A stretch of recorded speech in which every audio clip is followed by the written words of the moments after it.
Okay, so it's a great pleasure to have Jirui Guo from Jldsm at Tsinghua. He's going to tell us about Jldsm view on homological project duality, please. Okay, thank you. Thank you for giving me this opportunity to present my work.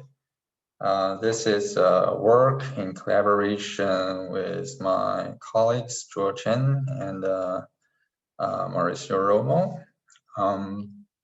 So our goal is to study the relationship between homological projective duality and the GLSM.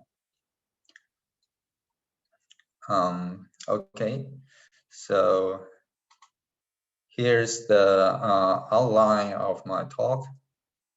So first, I will review the concept of homological projective duality. And then I will review window categories in GLSMs. These will serve as background of my talk.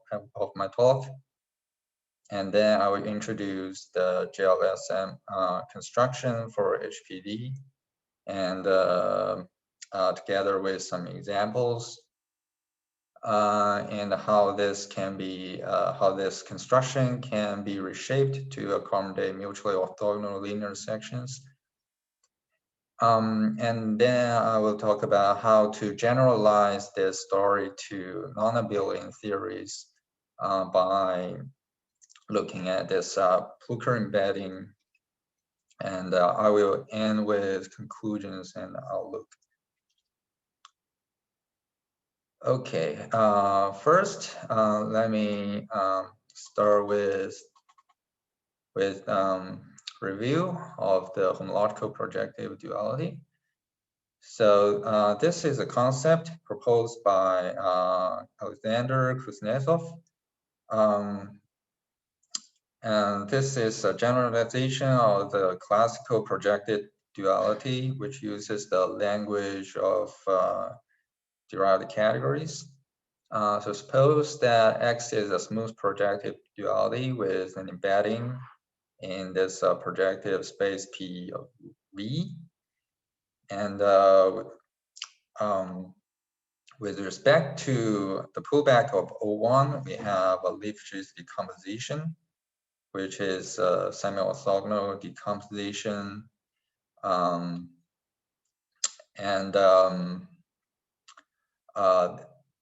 We can define this universal hyperplane section. This universal hyperplane section can be viewed as a fibration over the dual projective space. So at each dual projective space, each point of the dual projective space, the fiber is the intersection of X and the hyperplane determined by that point. And associated with this Lifshitz decomposition of the derived category of X, we have Lifshitz decomposition with respect to the derived category of this categorical X. And the non-trivial piece C is called the HP dual category of X. So basically, this is the definition of HPD. And this HPD category satisfies this condition. Assume that delta is the embedding of the universal hyperplane section in PV times PV dual, then the push forward of C should be contained in the subcategory A0 box tensor, the derived category of the dual projective space. And moreover, if it happens that there's algebraic variety Y such that C is equivalent to the derived category of Y, then Y is called the HP dual variety of X. Okay, this is the mathematical definition of homological projective duality. And here are some examples. For example, if this E is a subspace of V, then we can consider the linear embedding of PE inside PV. Then the HPD is just the orthogonal, the subspace of V dual orthogonal to E inside the dual projective space. And this is the same as the classical projective dual. So this is the simplest example. And the HPD for quadrics is also found by Kuznetsov. In this case, we need to differentiate between the even and odd dimensional cases. If the dimension of the quadric is odd, then the HPD is branch double cover of the dual projective space branched along the dual quadric X dual. And on the other hand, if the dimension of the quadrics is even, then the HPD of X is just the dual quadric itself. And Kuznetsov's result is based on this particular choice of Lipschitz decomposition. So in each case, in the odd dimensional case, A0 is generated by the spinor bundle S and O, and all the other AIs are just generated by O. And in the even dimensional case, A0 and A1 are generated by S plus and O, and all the other AIs are just generated by O. Remember that for even dimensional quadrics, there are two spinor bundles, S plus and S minus. So this S plus refers to one of the spinor bundles. Okay, and there is this so-called Veronese Clefor duality. This applies to the double Veronese embedding.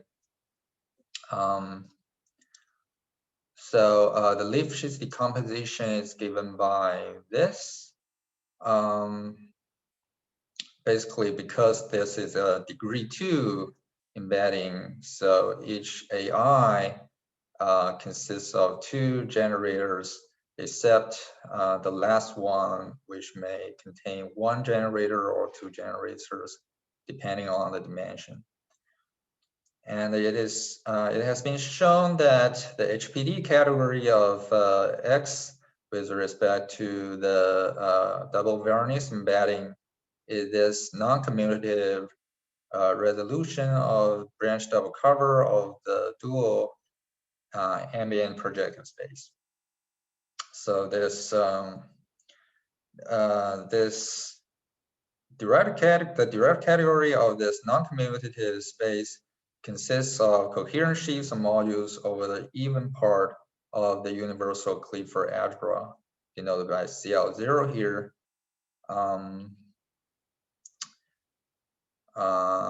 So this is a Veronese Clefor duality. And there's this Grassmannian-Pfaffian duality. If W is a vector space with dimension 6 or 7, then the homological projective dual of the Grassmannian is non-commutative resolution of singularities of the Pfaffian variety of W dual.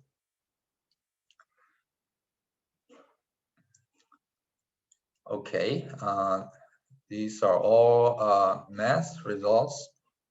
Now let's turn to physics.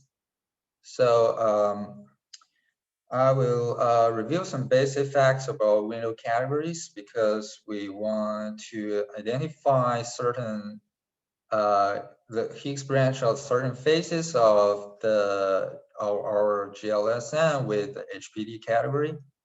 In order to do so, we need to use the brane transport and the brane transport is performed through such window categories.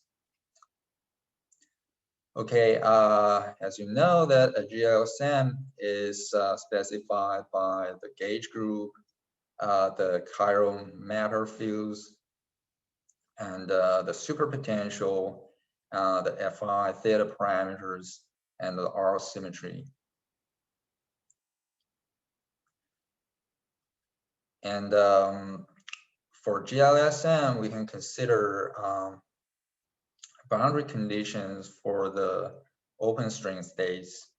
So for fixed values of the Fi parameter and the superpotential, we can consider the boundary conditions compatible with the B-type topological twist. And these are called B-branes. They form a category. Naively, the objects of this category are the B-branes, and the morphisms are the open string states in the B model. And for GLSM, the B-brane consists of the following data: a Z2 graded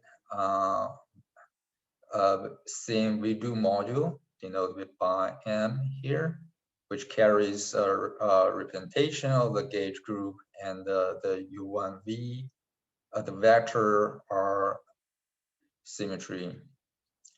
And also there's a tachyon profile, which is a Z2 odd endomorphism of M, which squares to W. And this tachyon profile has to be compatible with the action of the gauge group and the R symmetry, namely that it's gauge invariant, and also it has vector R charge 1. And there's an extra piece L sub T here, specifying the boundary conditions for the scalar component of the vector multiplet. But this will not be needed in the discussion today.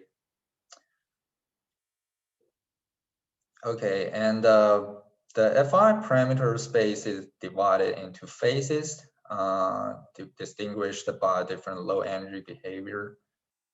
And the phase boundaries are specified by these codimension 1 cones spanned by the charge vectors. And on the asymptotic region of each phase boundary, there is a local model whose gauge group is a U1.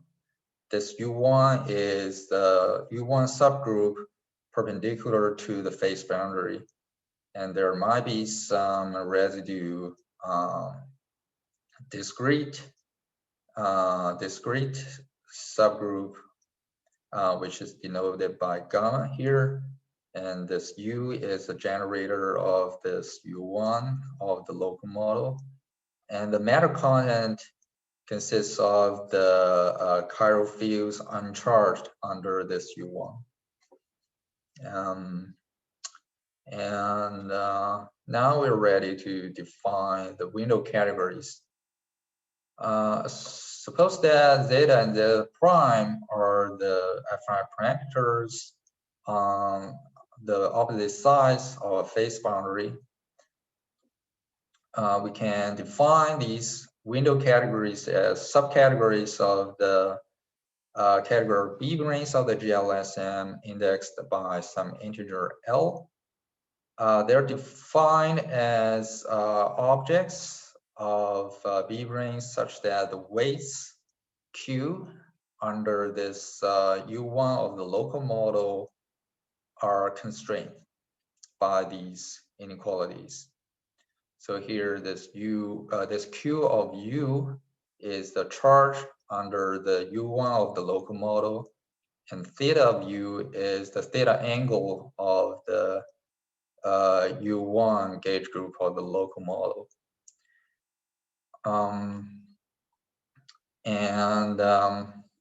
This n plus is the sum of the positive charges of the local model, and n minus is the absolute value of the sum of the negative charges.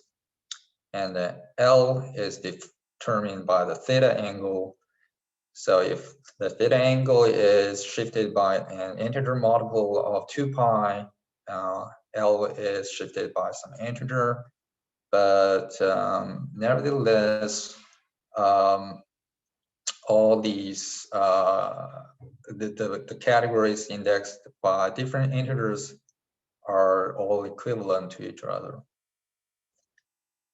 And the big window category, suppose that the RG flow is going from zeta to zeta prime, and the low energy physics are described by some LG model on Y zeta with superpotential W zeta and Y zeta prime and W zeta prime respectively. Then the big window category is equivalent to the category of matrix factorizations of the LG model on Y zeta. And the category of matrix factorizations of the other phase would form a subcategory of the big window category. And these E's are massive vacuum from the Coulomb or mixed branches.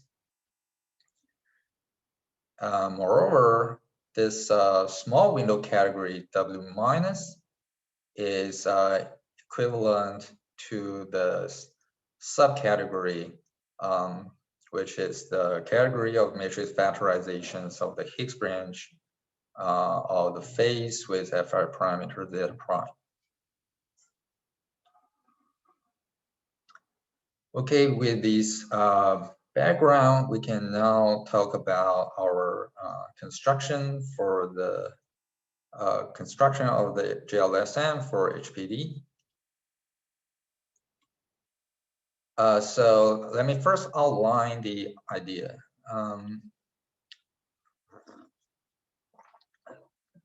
So first, given this embedding, X inside some projective space, we first construct a GLSM with geometric phase realizing the universal hyperplane section. This can be done by first taking the GLSM whose geometric phase gives rise to this X, and then extending the GLSM by adding an extra U1 to the gauge group and also some chiral fields. And then we can find objects in the geometric phase that can be lifted to GLSM matrix factorizations in the small window category. And one can show that these objects generate the subcategory that is equivalent to the HPD category. And then we go to the other phase, which share a phase boundary associated with a small window. According to our discussion above, this the category of matrix factorizations of this LG phase should be equivalent to the small window category associated with this wall crossing. And then we have an equivalence between this the category B branes of this LG model and the HPD category. So so one can see that this brane transport serves as a functor going between this HPD category C and the category of matrix factorizations of this LG model, and it serves as equivalence. So from this construction, we have a description of the HPD in terms of an LG model. So far in the examples we studied, it matches all the known results and also provide conjectures on new dualities. And this construction also allows for taking linear sections, and upon taking linear sections, we will get a GLSM with the two sides of the HPD appearing in two faces of the same GLSM. I will come back to this point later. Okay, so this is a general story. Let's look at some more detail. Okay, suppose that we have a GLSM and say T sub x, whose geometric phase is this x we are interested in, and x is embedded in the projected space P of S via a map F.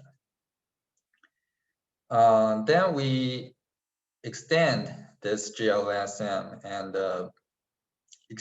construct a new GLSM, which is denoted by T sub categorical X here. So the gauge group is this G hat, which is the direct product of the original gauge group and the extra U1.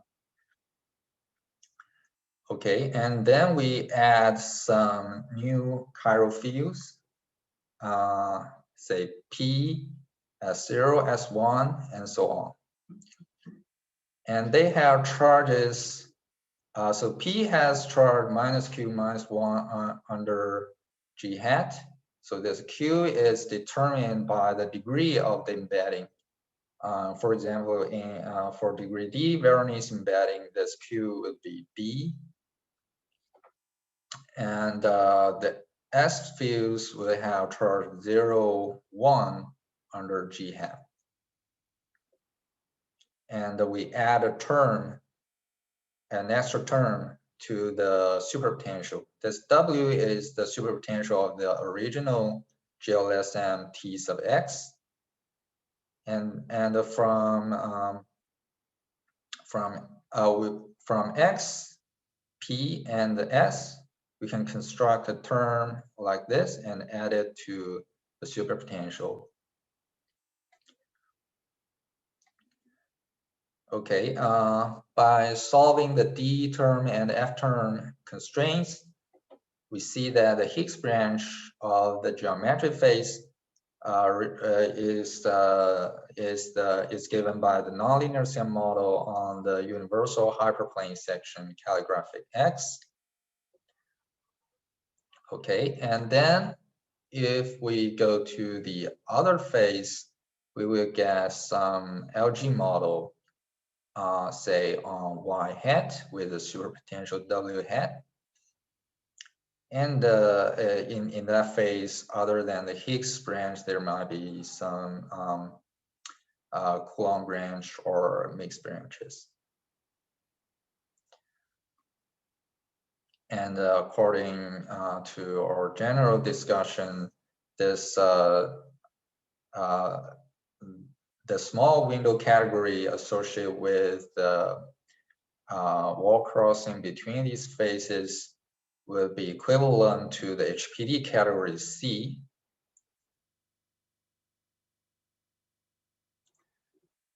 And as such, C is equivalent to the category of matrix factorizations of this LG model. And according to a math result,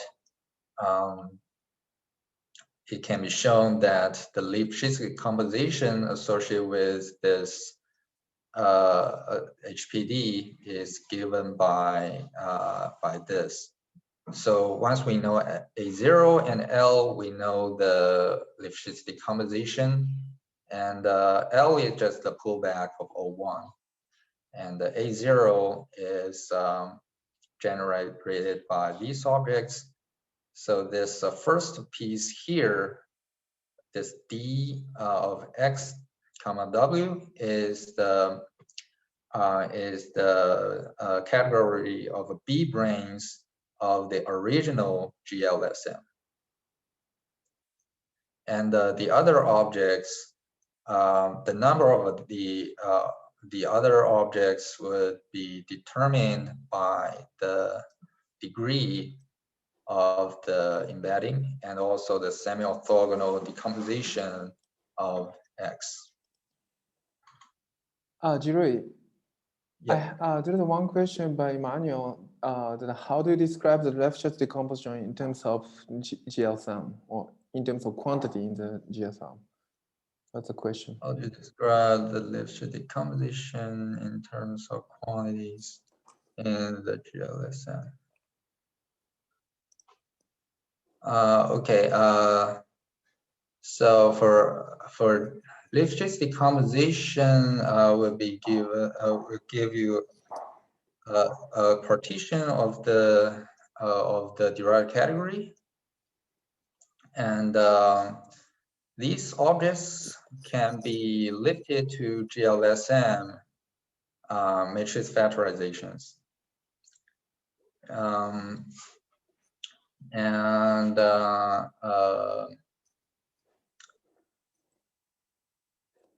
Yeah, all the objects can be lifted to the big window category, but in our model, the objects in the HPD subcategory can be lifted to the small window category.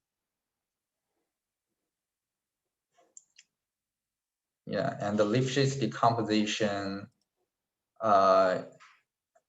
is just given by this. So in terms of quantities in the GLSM, we can say that this first piece here, dx comma w, are the objects in the original GLSM that can be lifted to the small window category.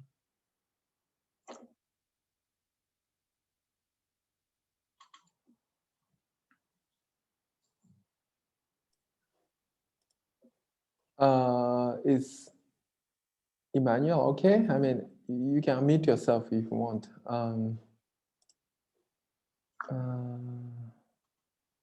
So do you need to check which metric factorization lies in subcategory decomposition? That's the second question.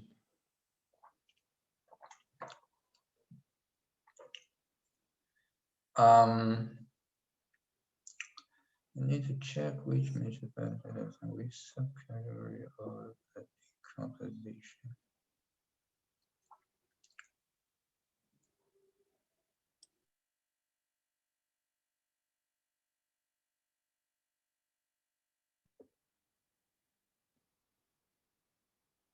So maybe to make the question clearer, yes. I see two things. On one hand, I have the Lefschetz decomposition given in terms of the derived category by the mathematicians. Yep. And on the other hand, I have my GLSM, I have my branes, I have my matrix factorizations. And how do I see the decomposition there? So for example, if I have given matrix factorization, which generates a certain subcategory, how do I match it with the corresponding subcategory in the mathematical result? Yeah, in principle, for any subcategory, you can look for its generators and lift it to GLSM matrix factorizations. But the Lifshitz decomposition is not specified by the GLSM itself. It's specified by a prescribed embedding, but that embedding cannot be seen from the original GLSM. So this is extra data. Yeah, this is an extra data. I see. Yeah. Okay, thank you. Yeah, you're welcome. Okay. Can I ask a very naive question? Why is it called window category? Yeah, this is because if you want to do brane transport, you need to lift it to some GLSM matrix factorizations, but it would depend on the choice of theta angle. Yeah. And for particular theta angle, the allowed charges will fall into for between some say some interval, and that interval is called a window. I see. Yeah. So is it coined by physicists or Kazakov? I think it first appeared in it was first by named by Hori. Oh, I see. Hori Page. I see. Yeah. Okay, thanks. Yeah, and this is a phase diagram of the of this GLSM for the GLSM for the universal hyperplane section. So here in the first quadrant, we have a geometry phase for the geometry phase realizing the calligraphy X. And here in the second quadrant, we have this HPD category C. So here I only list the Higgs branch. So the Higgs branch in the second quadrant is LG model whose category B branes is equivalent to this HPD category. And down here, there's no Higgs branch. And this phase with denoted by C prime has a Higgs branch described by another LG model. So this LG model is different from the LG model of the HPD phase, unless the negative phase of the original GLSM doesn't have a Higgs branch. In that case, the phase boundary labeled by this dashed line will disappear, and C prime will be equivalent to C, which are both equivalent to the HPD category. Okay, and now let's look at some examples. Let's start with the HPD of double Veronese embedding. So this is a projective space embedded in another projective space. As you can see, if we just take the X fields and the first U1, then we will get a GLSM realizing this projective space P of V. And according to our general recipe, we add another U1 to the gauge group, say U1 sub 2 here, and also some chiral superfuse P as 1 up to as sub n times n plus 1 over 2. So this is the dimension of sim2v. and the charges are signed like this. This is -2 because it's the double Veronese embedding, and the superpotential is like this. So the original GLSM doesn't have any superpotential, but the new GLSM has this superpotential. Okay, the LG phase will correspond to Z1 much smaller than -1 and Z2 greater than Z1/2. And the low energy degrees of freedom is the LG model on this orbifold. This O of -1/2 refers to an orbibundle of over this projective space. So you can view this as this LG model as a hybrid model. So at each point on the base space, there is superpotential quadratic in the fiber coordinates, and from the argument of Kapstein-Lee, we see that this is exactly the category of the derived category of the non-commutative resolution of the branched up cover of this base space, and this coincides with the math result.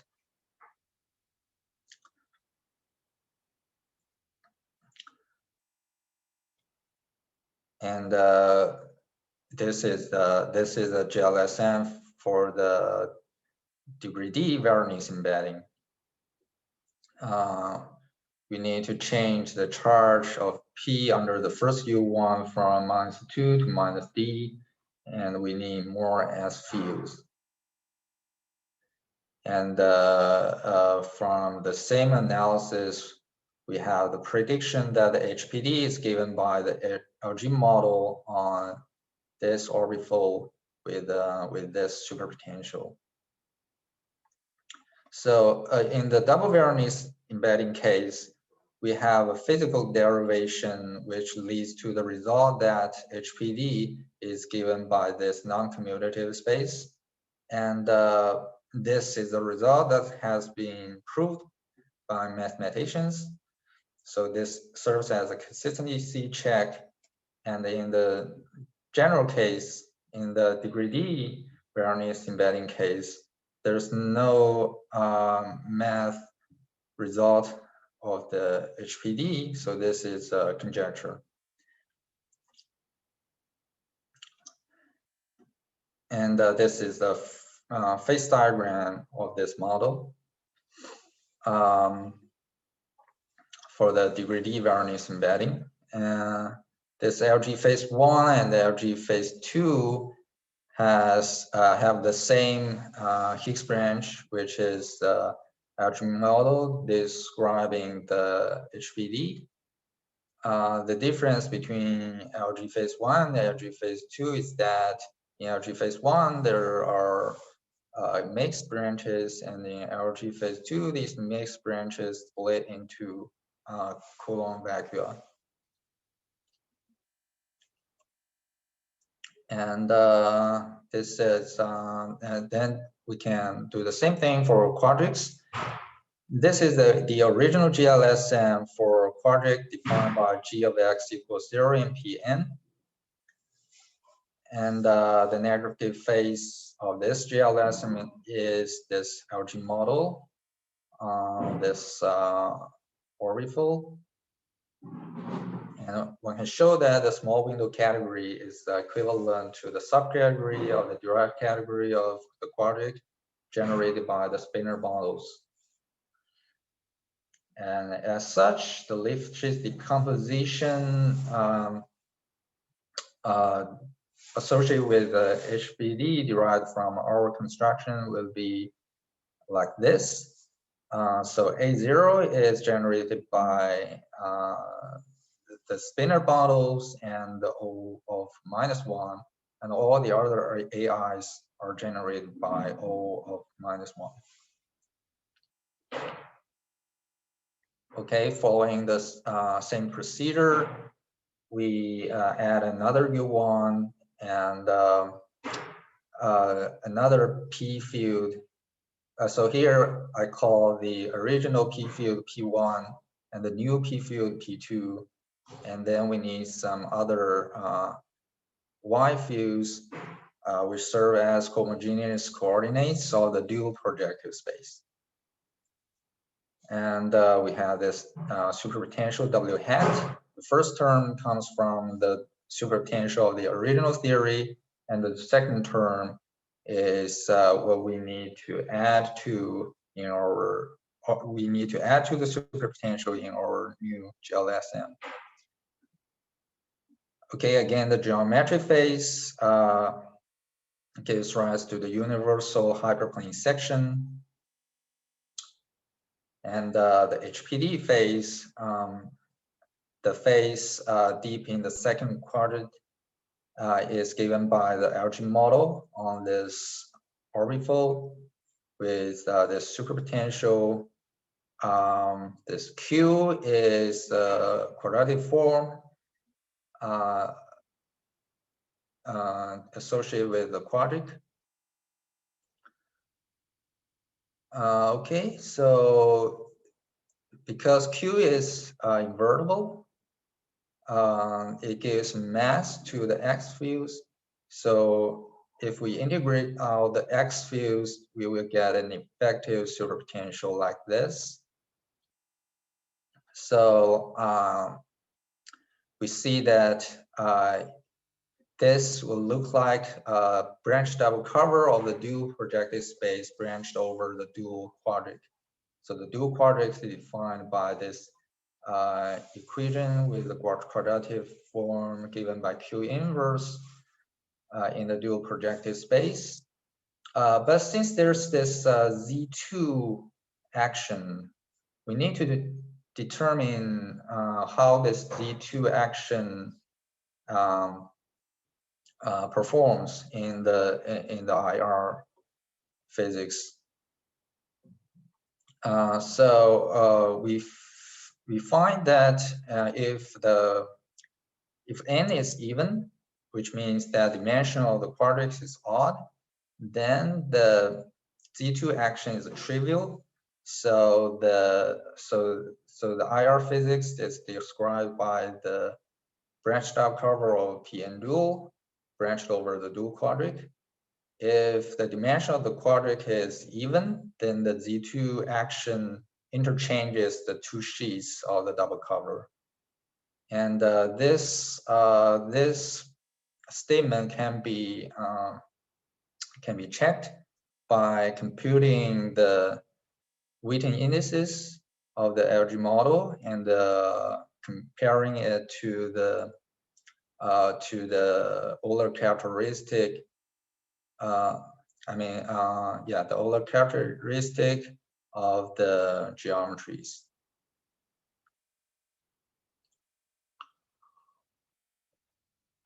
So when n is even, this result is the same as Kuznetsov's result. But when n is odd, this is different from Kuznetsov's result. Remember that when n is odd, the math result says that the dual HPD is the dual quadric itself. This is because that we are using a different Lifshitz decomposition here. So the HPD would depend on the Lifshitz decomposition. So here our Lifshitz decomposition is like this. So A0 is S minus, S plus, and the O is generated by S minus, S plus, and the O minus 1. And the Kuznetsov's result was obtained by taking A0 to be generated, A0 and A1 to be both generated by S plus and O. So this latter case is a prediction. Okay, and we can generalize the story to complete intersection. If we take this X to be complete intersection in Pn, we simply need to add more P fields with these charges accordingly, and add more terms. We have more P's and an extra term in the superpotential. And the geometric phase sees an GLSM with target space universal hyperplane section in the IR, and the HPD is the Higgs branch of the HPD phase is this LG model with this target space. So here it's a hybrid model whose base space is the direct product of this weighted projective space and the dual projective space. Again, this is a prediction for the HPD of complete intersection.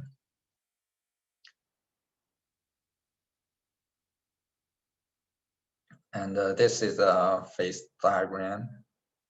The phase diagram can be obtained by first looking at the F term and D term constraints. That's how we get the Higgs branches, and the mixed branches and the Coulomb branches can be obtained by looking at the local model at the phase boundaries, and solving for the Coulomb vacua from the effective superpotential on the Coulomb branch.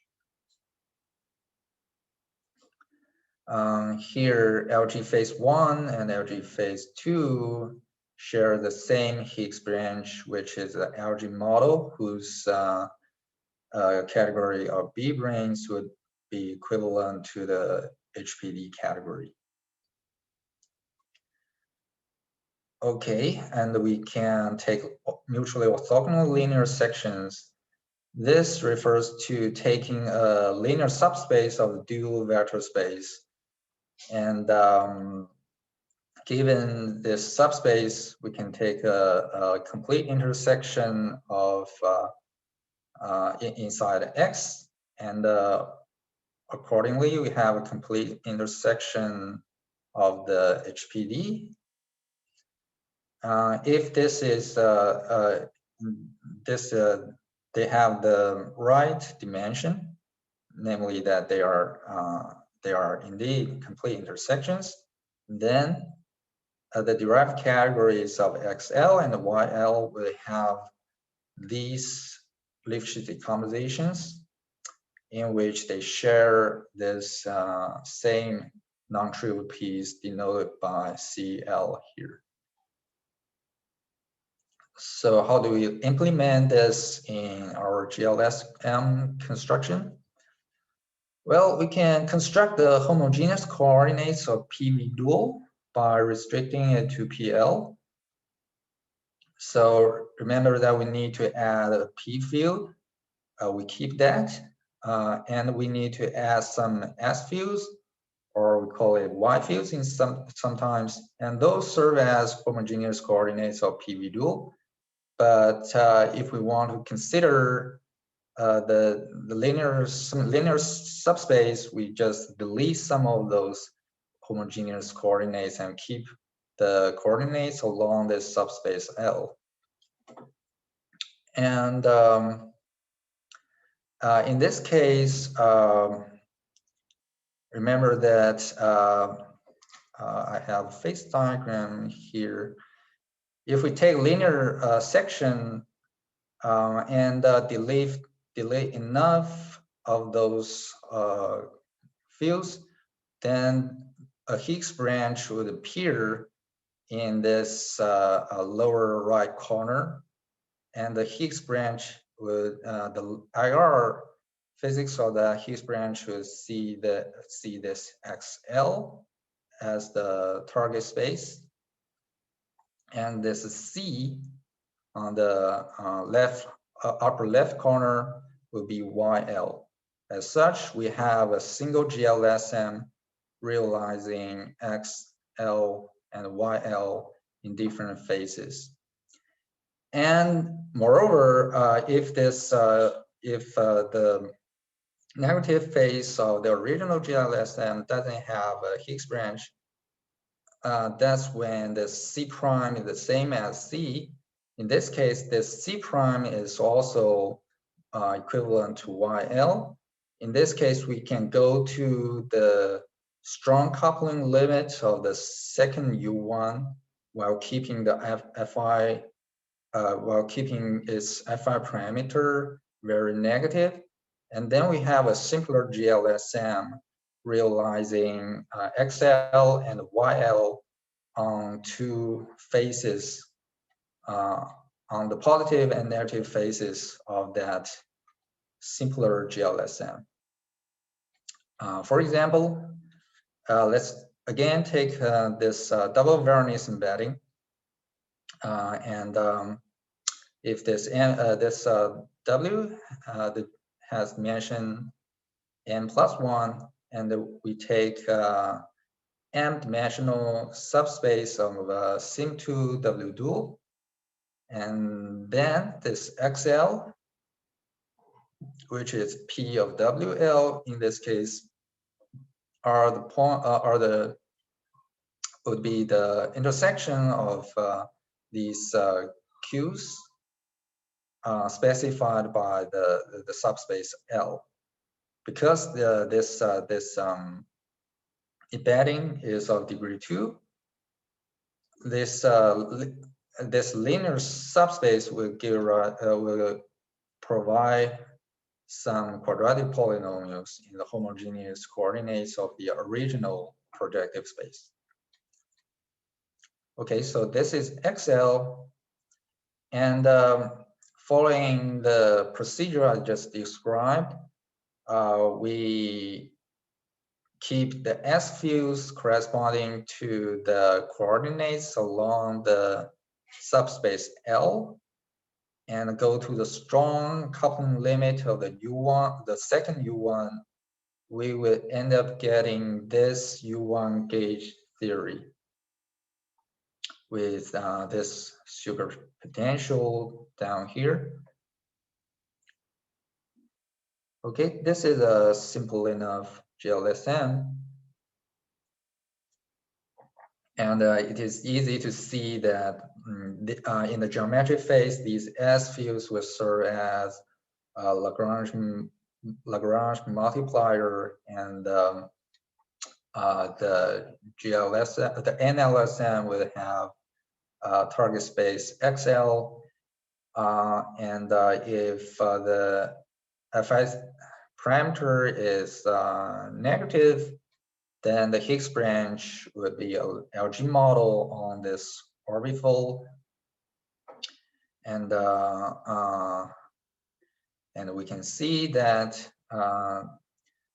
the category of B branes is again this non-commutative resolution of P of L. Okay, so this would define Y sub L. So here are some examples.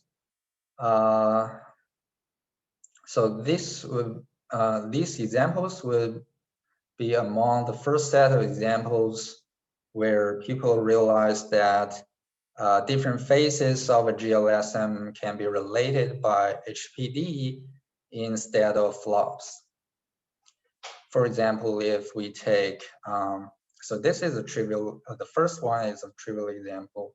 If we take double Veronese embedding of P3 and take L to be two-dimensional, then XL would be P322, which is an elliptic curve. And if we analyze the IR physics of this LG model, we will see that it's given by a branch double cover of P1, which is again, another, actually it's the same elliptic curve. They're just the the same. And if we take double Veronese embedding of P7 and take L to be 4-dimensional, then we see that the derived category of YL is the non-commutative resolution of branch double cover of P3. And if we take if we take degrees 3 Veronese embedding of P5 and take L to be 2-dimensional, this would give another Calabi-Yau threefold. And it is conjectured that YL is a non-commutative K3 surfaces fiber over P1. Okay, so far we only talked about abelian theories. Now let me briefly mention non-abelian theories. So we can look at this Plucker embedding of Grassmannians. So Grassmannians can be described by GLSM, UK GLSM with n fundamentals. So according to our general construction, we add a P field and some Y fields. These Y fields will be the homogeneous coordinates of the ambient projective space. And we add an extra U1 here. And we have this superpotential. Because the original GLSM doesn't have any superpotential, we just have these terms in the superpotential of our new GLSM, where these B's are the Plucker coordinates. And the geometric phase would be given by the universal hyperplane section. And the HPD phase is kind of complicated. It's a family of SUK gauge series fibered over this dual projective space. Because in this phase, the P field will acquire a web and breaks UK gauge group to SUK gauge symmetry. And that's the model we will get. And along each fiber, we have n fundamentals and a superpotential like this. Again, we can take linear sections, then we get a theory like this. This is a theory of the type studied by Hori and Tong. For example, if k is equal to 2, n equals to 7, then x would be the Grassmannian G to 7, and y would be a non-commutative resolution of Pfaffian variety. And upon taking linear section like this, assume that we take this m, small m to be 7 here, then XL is Calabi-Yau threefold. The intersection of 7 hyperplanes inside the Grassmannian, and the YL is the intersection of the Pfaffian and the PL inside this P where 2 redual, as shown by Hori and Tong. Okay, this is another example of GLSM with the 2 phases related by HPD. Okay, let me draw the conclusion. So given a GLSM TX and some embedding of X inside the projective space, we can extend the GLSM by adding a U1 gauge group and some extra chiral fields to construct a GLSM whose geometric phase describes the universal hyperplane section. And if we take we restrict to the some linear subspace of the ambient dual projective space, we have a GLSM T calligraphy X sub L here, realizing XL and YL in two faces of that GLSM. And in the case that the Higgs branch of the original GLSM we started with is empty, we can take strong coupling limit of this attribute one and getting a GLSM with two faces realizing the two sides of the HPD on the same phase diagram. And there are certainly other problems one can study. For example, our construction gives rise to it gives rise to HPD corresponding to a prescribed Lifshitz composition. Is it possible to construct some other GLSM realizing other Lifshitz decomposition? And if it is possible to have a GLSM realizing arbitrary Lifshitz decomposition. And we only touch the surface of non-abelian theories by looking at the Plucker embedding. How do we get a full picture in this context for the non-abelian theories? And in all these theories, the HPD is usually described by LG model, and it'll be worth exploring the geometric interpretation of the IR physics of these LG models. Okay, I will stop here. Thank you for your attention. Okay, thank you very much. Question from audience?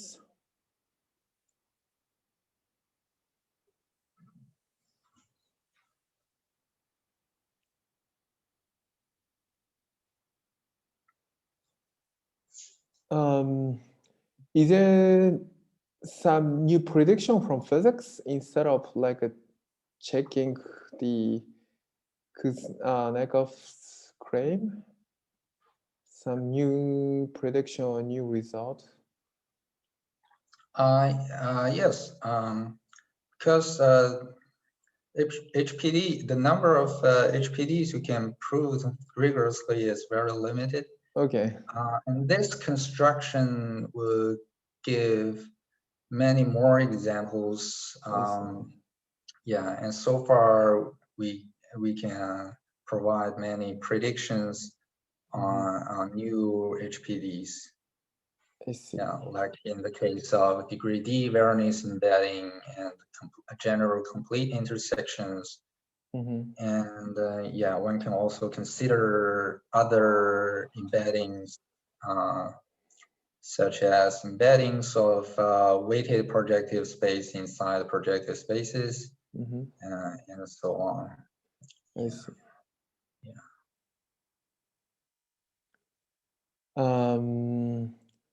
How about B-brane in Landau's model?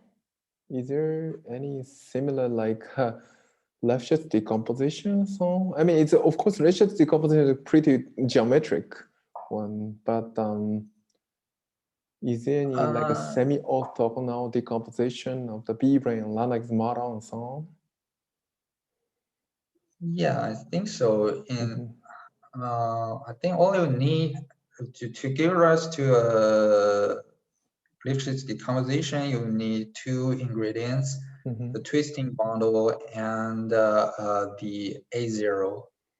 I see, I see. And you just multiply this twisting bundle, right? So you just take a tensor product, I see.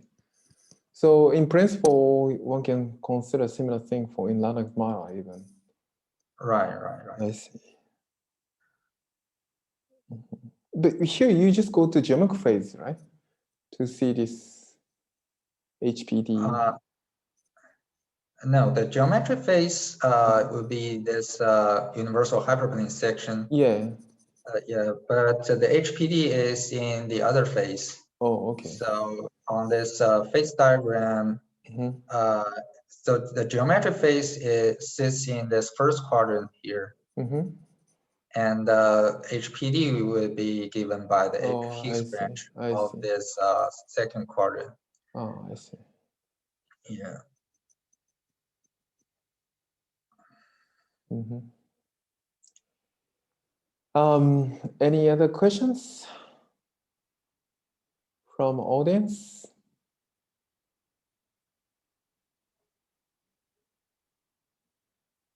Okay, if not, next week, 1 hour later, 4 p.m. It will start from 4 p.m. Some crew from Cambridge will tell us about something on 3D theory, 3-4 theory. That's next week. Okay, so let's thank Jirui again. You're welcome. We'll stop recording.